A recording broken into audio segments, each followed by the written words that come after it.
Jason Grant had just landed his dream job, or so he thought. The job description was vague: archive specialist for analog data, must be discreet, attentive, and open to unconventional work hours.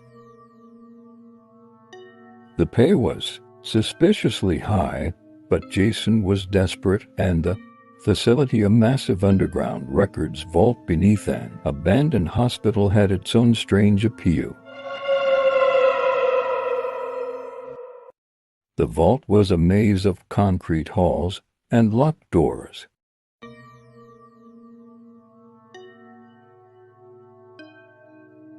On his first day, his supervisor, an old man named Clark, handed him a thick security badge and said, "Only room 313. You'll know it when you see it.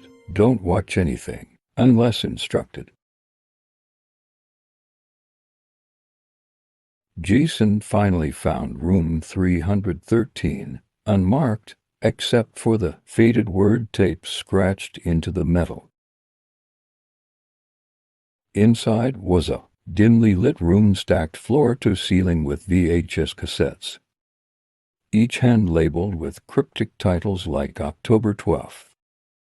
His task was straightforward: log each tape, scan the label, and move it to a digital catalog. No watching, ever. For the first week, Jason obeyed, but curiosity crept in. Why the secrecy? What was so dangerous about old VHS tapes? One night, alone in the vault, Jason gave in. He chose a tape-labeled door. No date, no patient number, just one word. He popped it into the dusty player. The screen flickered, static. Then, a hallway, long, narrow, and disturbingly similar to the one outside room 313. The camera panned slowly toward a door also, and Mark Chan stopped. Nothing happened, just silence. Then, suddenly, a pounding sound, violent, from the other side of the door. Jason felt his chest tighten. He ejected the tape, heart racing. Outside room 313, the hallway was silent. But wasn't the air colder now?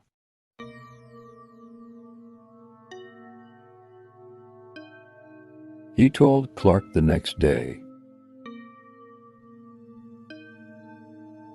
Clark stared at him for a long time, then said, "That door is real. Don't go near it. Ever."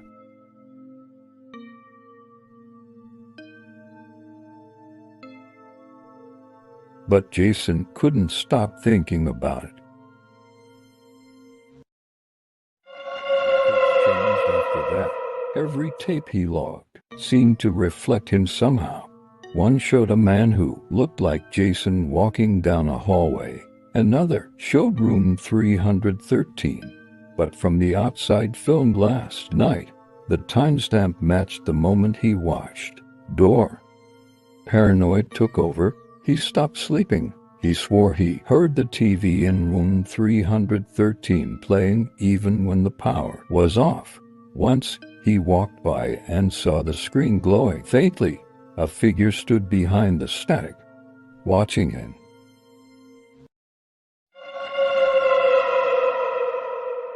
One night, Jason found a new tape on his desk. No label. Just today's date. He played it. It was live footage of him sitting in the room, watching. The tape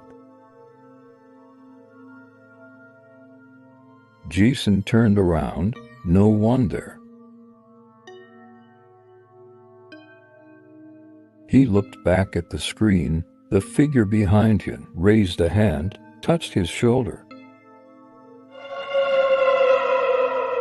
He felt it, cold, real. The screen went black. Security found room 313 empty the next morning. The badge was on the floor. The tape labeled Jason last. Entry was logged and shelved. No one ever dared play it.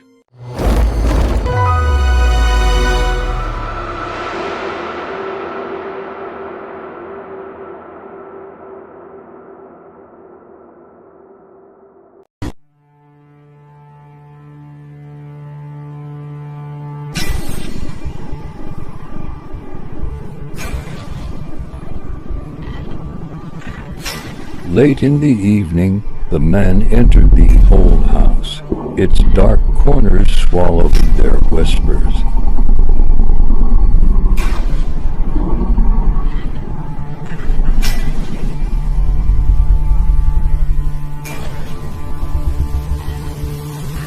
The air was thick with dust, and a faint smell of mildew hinted at years of neglect.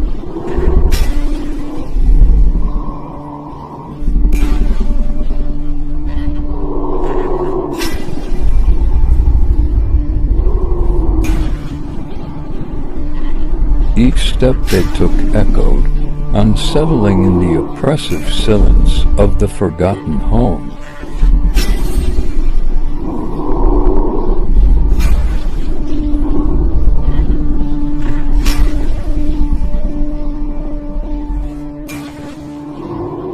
They gathered in the grand living room, faces illuminated by the dim glow of a single candle.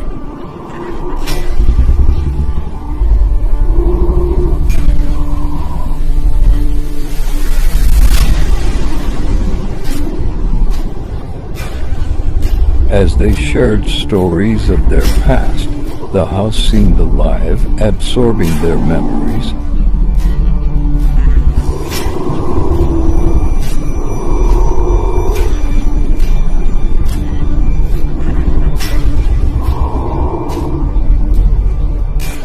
Suddenly, a loud bang echoed from the attic. The men froze, glancing at each other in fear.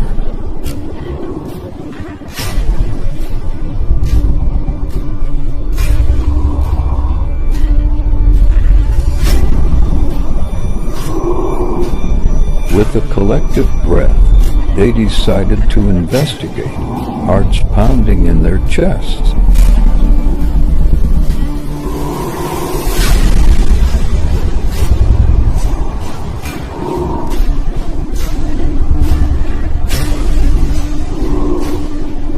The creaky stairs protested under their weight as they ascended into the dark abyss above.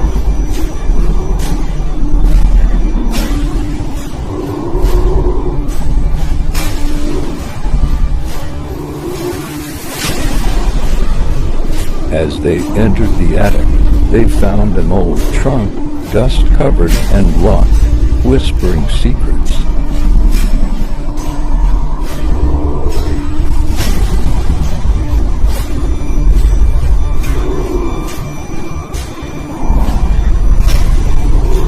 Breaking it open, they unleashed the memories of the past, and the house's haunting began anew.